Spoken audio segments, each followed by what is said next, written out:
அன்பான நேயர்களே, காலை வணக்கம்.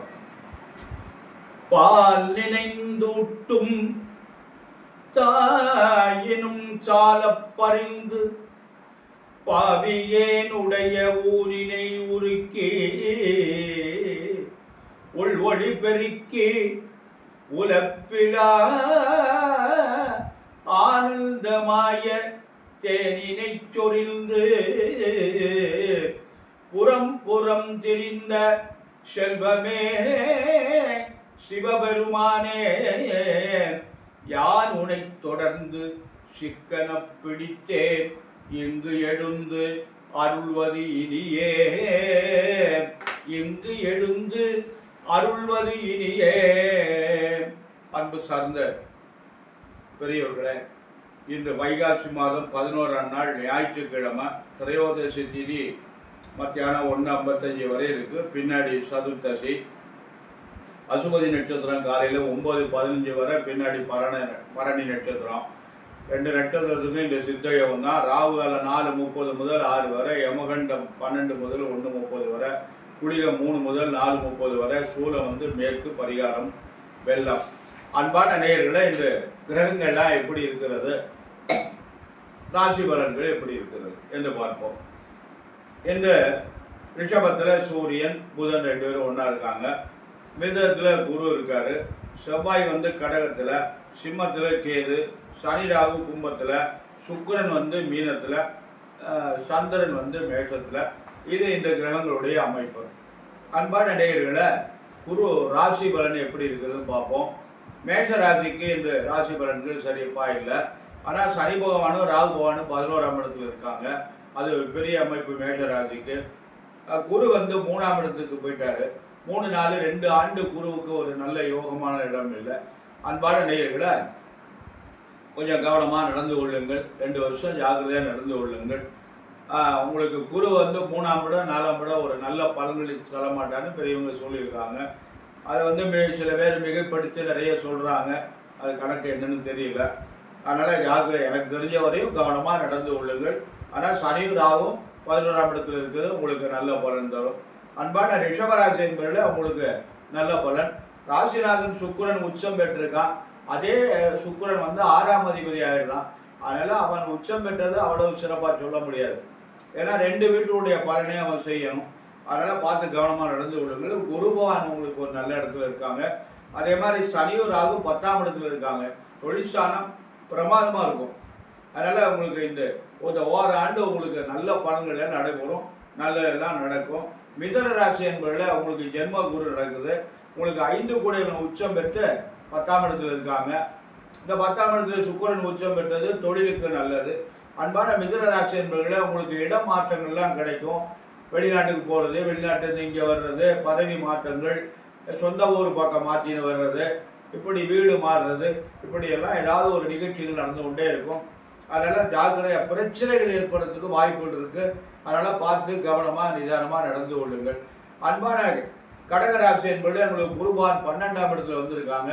தேவையில்லாத செலவுகளை எடுத்து விடுவாங்க. பார்த்து கவனமாக நடந்து கொள்ளுங்கள். அன்பான கடகராசி என்பவர்களை ரொம்ப ஜாக்கிரதையாக நடக்கணும். உங்களுக்கு எந்த கிரகங்களும் நல்ல இல்லை. சுக்கிரன் உச்சம் பெற்றிருக்காரு. 4-11 கூட ஒரு உச்சம் பெற்றிருக்காரு. அவர் 11ஆம் இடத்தை பாவி என்று சொல்லிடுவாங்க. அதனால் சுக்கிரன் உச்சம் பெற்றதும் உங்களுக்கு அவ்வளோ ஒரு நன்மை இல்லை.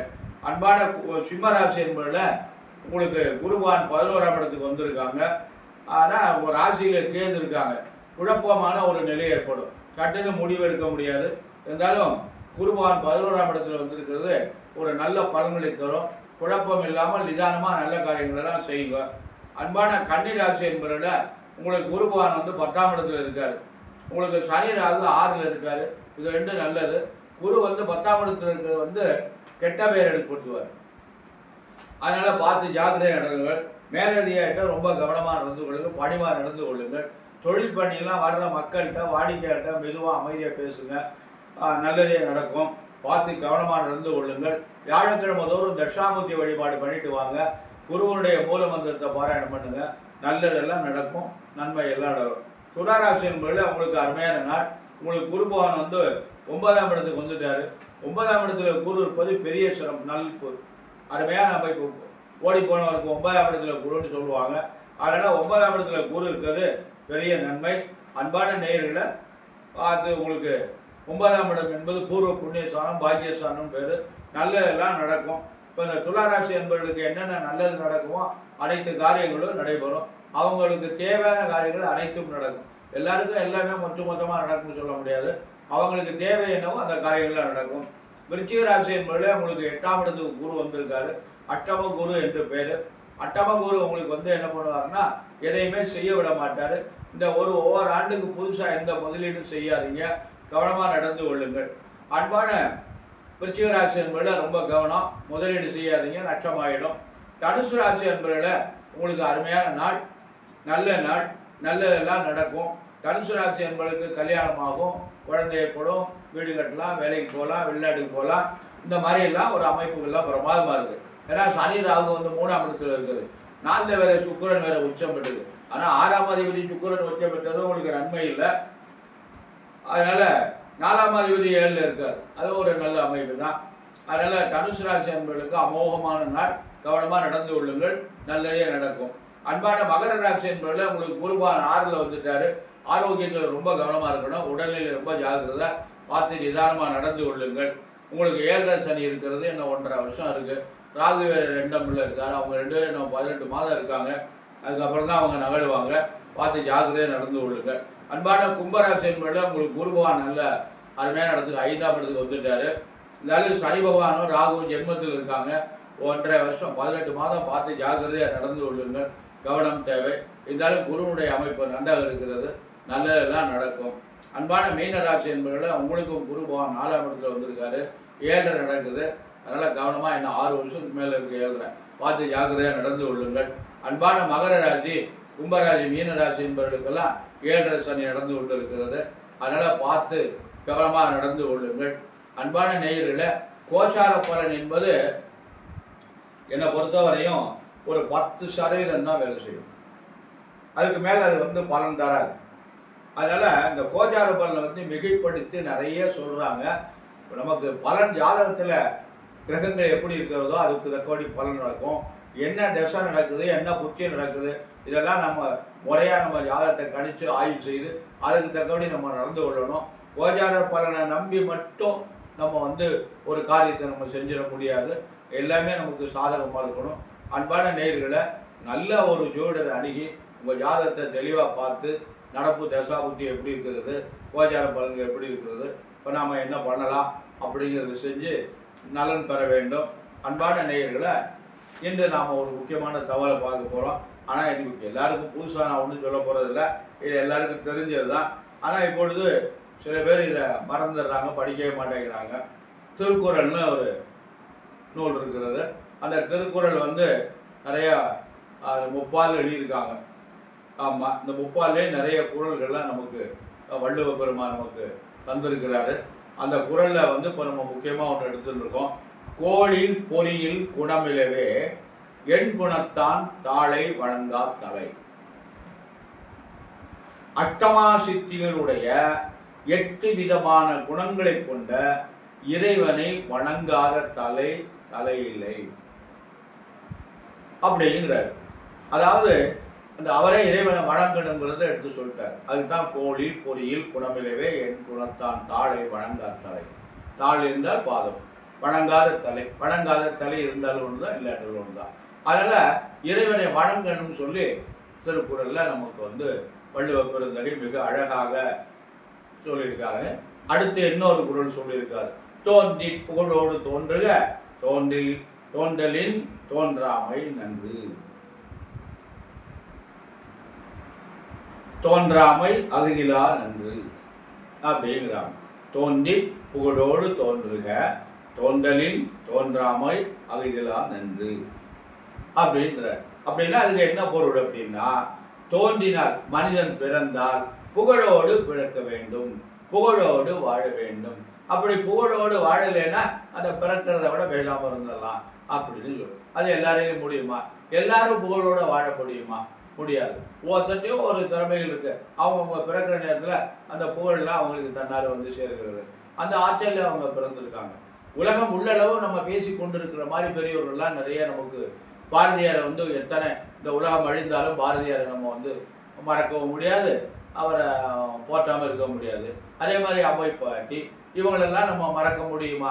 மகாத்மா காந்தி, நேரு பகவான், ரமண மகரிஷி, கம்பர், கவிச்சக்கரவர்த்தி கம்பன், கவிஞர் கண்ணதாசன், இப்பொழுது நம்ம காலத்தில் இருந்தவர், இவங்களெல்லாம் நம்ம மறக்க முடியுமா? இவங்கெல்லாம் கூடோடு தோன்றி வாழ்ந்தவர்கள். எப்படியெல்லாம் நமக்கு நிறைய தோன்றி கூடோடு தோன்றுக தோன்றலில் தோன்றாமல் இருந்து அப்படின்னு சொல்லி புரட்சி தலைவர் இவரெல்லாம் கூடோடு வாழ்ந்தவங்க. அவங்களுக்கெல்லாம் இந்த ஈடு உலகத்தில் யாருமே இல்லை. அதனால அந்த மாதிரி ஒரு கருத்தை சொல்லியிருக்காங்க. அருள் இல்லாருக்கு இவ்வுலகம் இல்லை, அவ்வுலகம் இல்லை. பொருள் இல்லாருக்கு இவ்வுலகம் இல்லை, இவ்வுலகம் இலாகி ஆங்கு அப்படிங்கிறார். அருள் இல்லாருக்கு அவ்வுலகம் இல்லை, பொருள் இல்லாருக்கு இவ்வுலகம் இலாயாங்கு அப்படிங்கிறார். அதாவது பொருள் இருந்தால் இந்த பூமியில வாழலாம், பொருள் இல்லை என்றால் இந்த பூமியில வாழவே முடியாது. அருள் இருந்தால் அங்க போகலாம். அதனால பொருளையும் தேடு அருளையும் தேடு, ரெண்டையுமே தேடிக்கோ. காசை மட்டும் சம்பாதிக்கிற நோக்கத்தில் இருந்தாத அருளை தேடு, இறைவனை நாடு, அன்பு செய், தர்மம் செய், இப்படியெல்லாம் ஒரு கருத்துக்களை வள்ளுவ பெருமான் சொல்லியிருக்கார். அடுத்தபடியாக வகுத்தான் வகுத்த வகையல்லாது கோடி தொகுத்தார்க்கும் துயிதல் அரிது. இறைவன் வகுத்தபடி தான் எல்லாமே நடக்கும், அதை மீறி எதுவுமே நடக்க முடியாது அப்படின்னு ஒரு கருத்தை சொல்லிட்டார். ஊழி பெருவழி யாவுல மற்றொன்று சூடினும் தான் முந்து வரும். ஊழை விட பெருவழி எதுவுமே கிடையாது, அது முன்னாடி நிற்குமா. அந்த ஊழாகப்பட்டது முந்தி நிற்குமா. நம்ம என்ன பண்றோமோ அதுக்கு தக்கபடி அந்த ஊழாகப்பட்டது நமக்கு முன்னாடி நம்ம வாழ்க்கையில முன்னேற விடாமல் தடுத்துருமா. அதுதான் அந்த ஊழ் என்பது. 10 குறள் சொல்லியிருக்காங்க. ஊழ் முக்கியமானது. அந்த ஊழ் நமக்கு நம்ம கண்டிப்பா நமக்கு என்ன பண்றாங்கன்னா, நம்மக்கிட்ட வாய்ப்பு இருக்குது, திறமை இருக்குது, நம்மளால முடிஞ்சதை செய்வோம் அப்படின்ட்டு நிறைய தவறுகளை பண்ணுறாங்க. அது என்ன பண்ணுன்னா தன்னுடைய சந்ததியை பாதிக்குது. தாத்தா செய்கிறது பூரா பேரனை பாதிக்குது. அதனால் அதுதான் அந்த ஊழ் என்று சொல்லியிருக்காங்க. அது மாதிரி இன்னொன்று முக்கியமான குறள், கற்க கசடர கற்பவை கற்றவை நிற்காதற்காக. கற்க கசடு அற. படி கசடு என்றால் அழுக்கு அப்படின்னா, அந்த எண்ணெய் காய்ச்சி எடுத்தால் கசடு அடியில் வரும், அது பேர் அழுக்குன்னு பேர். அந்த கற்க கசடர கற்பவை கற்றபின் இருக்கு. படி அழுக்கு நீங்க படி, படித்தபின் அதற்கு தகுந்தபடி நடந்து கொள் அப்படிங்கிறாங்க. இப்போ யாரும் நடக்கிறாங்களா? படிக்கிறாங்க, படிக்கிறதுக்கு நேர் மாறாக நடக்கிறாங்க. படிக்கிறவங்க தான் இப்போ நிறைய படித்தவர்கள் தான் நிறைய தப்பு பண்ணுறாங்க. கல்ச்சரையே மறந்துடுறாங்க. நம்முடைய பண்பாடு என்ன, நம்ம கல்ச்சர் என்ன அப்படி நிறைய மறந்துட்டு படித்தோங்கிற ஆணவத்தில் ஆண் பெண் இருபாலருமே நிறைய தப்பு பண்ணுறாங்க. தவறான பாதையில் நம்ம அவங்க அதை பயன்படுத்தி கொண்டு நம்ம கற்ற கல்வியை தவறான பாதையில் கற்று கொண்டு தவறான வழியில் சம்பாதிக்கிறதுக்கு முயற்சி பண்ணுறாங்க. நல்லது செய்ய மாட்டேங்கிறாங்க. எத்தனையோ பெரிய தர்மவான்கள்லாம் இருக்காங்க, நிறைய நன்மைகள்லாம் செய்கிறாங்க. அப்படி இருக்கத்தான் செய்கிறாங்க, இப்படி இருக்கத்தான் செய்யறாங்க. அதைத்தான் இவர் சொல்றாரு, கற்க கசடர கற்பவை கற்றவை நிற்காதற்காக.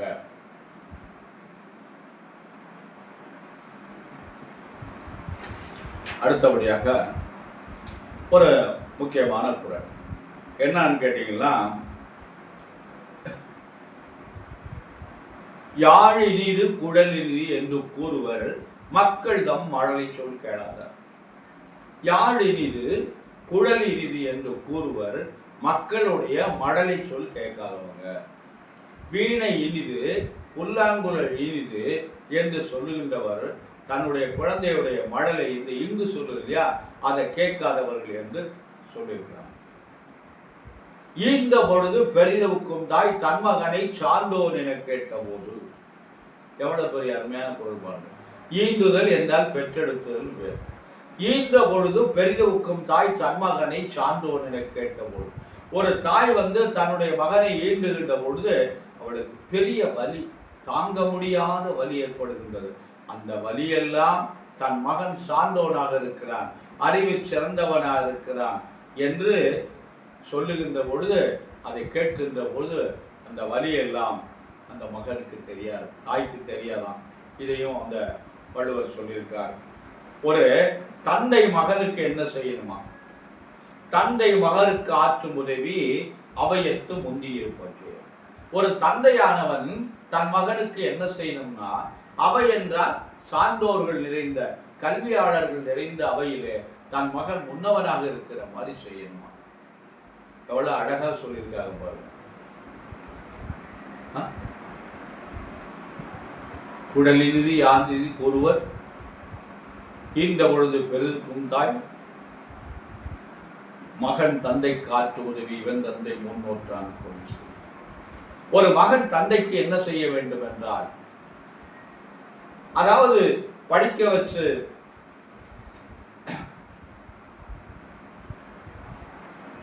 மகன் தந்தை காற்று உதவி இவன் தந்தை என்னோற்றான் கொல்லுன்னு சொல்ல.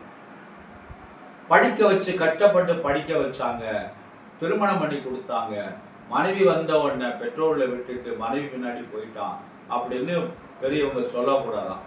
என்னோற்றான் கொல்லேனும் சொல். அது மாதிரி தாய் தந்தையை நன்றாக கவனிக்கணும் அப்படின்னு குறள் சொல்லியிருக்காங்க. இது ஒரு குறள். அன்பான நேயர்களே, பெண்ணி பெருந்தக்க யாவுல கற்பனும் திண்மை உண்டாகும் பெரிய. ஒரு பெண்ணுக்கு பெருமை என்னவென்றால் கற்பு என்னும் சொல்லி அந்த திண்மை அவளிடம் இருக்க வேண்டும். உடல் கேட்டால் கூட ஏற்றுக்கொள்ளலாம், மனம் கேட்டால் ஏற்றுக்கொள்ள முடியாது. மனம்தான் கெடக்கூடாது. உடம்பு கெட்டுட்டா கூட வற்புறுத்தி ஒருத்தரை கெடுத்துறாங்க, அதுக்காக அவ கெட்டவே இல்லை. உடம்பு கெட்டு கொடுத்து உடம்பு எடுத்துடலாம். மனசு தான் தவறான சிந்தனை இருக்கக்கூடாது. அப்படிங்கிறதுக்காக தான் பெண்ணி பெருந்தக்க யாவுல கற்பனும் திண்மை உண்டாகப்படு. கற்பு என்கின்ற திண்மை அவளிடம் இருக்க வேண்டும் என்றார். அடுத்து ஒரு முக்கியமான குறள், இது நடக்குதான்னு தெரியல. தெய்வம் தொழாள் கொடுநன் தொழுதெழுவாள் பெய்யன பெய்யும் மழை. தெய்வம் தொழாள், கடவுளை கும்பிட வேண்டாம். கொடுநன் தொழுதெழுவாள். கொழுநன்னா கொண்டவன், கொழுந்தன்னு ஒன்று. அதாவது தன்னுடைய கணவனுடைய தம்பி, அவர் பேர் கொழுந்தன் பேர், அண்ணன் மைத்துடன் பேர். கொழுநன் தொழுதெழுவாள், கொண்டவனை காலையில எழுந்திருந்த உடனே அவனை வணங்கிட்டு யாரு எழுந்திருக்கிறாளோ அவள் பெய்யன பெய்யும் மழை. அவள் தான் கற்பில் சிறந்தவள் அப்படின்னு சொல்றாங்க. இதெல்லாம் எப்படி ஒரு அருமையான கருத்து. இந்த குறள்கள்லாம் எவ்வளவு, இது மாதிரி நிறைய குறள்கள்லாம் இருக்கு. இதெல்லாம் குழந்தைகளுக்கு சொல்லிக் கொடுப்போம். நல்ல திருக்குறள்லாம் நிறைய குழந்தைகளுக்கு சொல்லிக் கொடுப்போம். நல்ல ஒரு பண்பாடு, நல்ல கருத்துக்கள்லாம் வரும். அன்பான நேயர்களே, இன்னொரு முக்கியமான கருத்து, வண்டி மாடு இரண்டுக்கும் அறிவு கிடையாது. வண்டி மாடு இரண்டுக்கும் அறிவில்லை. ஆனால் அறிவுள்ள மனிதன் இரண்டையும் பூட்டி ஒன்றாக சேர்த்து ஓட்டுகிறான். இந்த மனிதன் என்ன பண்றான்னா, இந்த வண்டியில மாட்டை பூட்டி ஓட்டுறான், வண்டியை ஓட்டுகிறான். மாடு என்பது உயிர், வண்டி என்பது உடம்பு. இதை ஒன்றாக சேர்த்து இறைவன் ஓட்டுகிறான். அவன் எப்போது அவிழ்த்து விட போகிறான் என்று தெரியாது. அந்த இறைவன் ஓட்டின்றான். இந்த உயிரை, இந்த உடம்புல இந்த உயிரை கொடுத்து அவன் ஓட்டின்னு இருக்கான். அவன் எப்போது அவிழ்த்து விடுவான் என்பது நமக்கு தெரியாது. அவன் அவிழ்த்து விடுகின்ற பொழுது இந்த உடம்பு நம்மளை விட்டு போயிடுது. அதனால அன்பான நேயர்களை, நாம் இறை வழிபாடு செய்வோம், நல்லதே செய்வோம், நல்லதே நினைங்க. நம்மகிட்ட மனிதன் அறிவுள்ளவன், அறிவு நிறைய இருக்கு. நல்வழியில் நாமெல்லாம் வாழணும். கூடுமான வரை தர்மம் செய்யணும். இயலாதவர்களுக்கு, முடியாதவர்களுக்கு உதவி செய்யணும். முடிந்தவர்களுக்கு தர்மம் செய்த விட முடியாதவர்களுக்கு, உணவுக்கு வழி இல்லாமல் தடுவாரர்களுக்கு உணவு கொடுக்கணும். இந்த வசதி படைத்தவங்களுக்கெல்லாம் அன்னதானம் பண்ணுறதுன்னு எல்லாரையும் கூப்பிட்டு சாப்பிட்றதுல புண்ணியமே இல்லை. அதாவது அன்றாடம் சாப்பிடுவதற்கு கூட வழி இல்லாமல் பள்ளிக்கூடம் ஒரு மத்தியானம் சாப்பாடு என்ன பண்ணுறது அப்படின்னு நிலையில் இருக்க குழந்தைகள்லாம் பள்ளிக்கூடத்தில் மதிய உணவு கொடுக்குறாங்க இல்லையா, அது மாதிரி நம்மளும் செய்யலாம். அன்பான நேயர்களே, நம்மளால் எந்த ஒரு நல்ல உதவிகளை, நாம் நன்மைகளை செய்து நம்முடைய குழந்தைகள் நலம் பெற, நாமும் நலம் பெற, நாம் நலமுடன் வாழ வேண்டும். எல்லாம் வல்ல எம்பெருமான் சர்வேஸ்வரன் நாம் எல்லாரும் நலம் பெற வாழ்வதற்கு சர்வேஸ்வரனையும் வள்ளல் பெருமான் முருகன் வணங்கி பிரார்த்தனை செய்கிறேன். நிறைவு செய்கிறேன். நன்றி, வணக்கம்.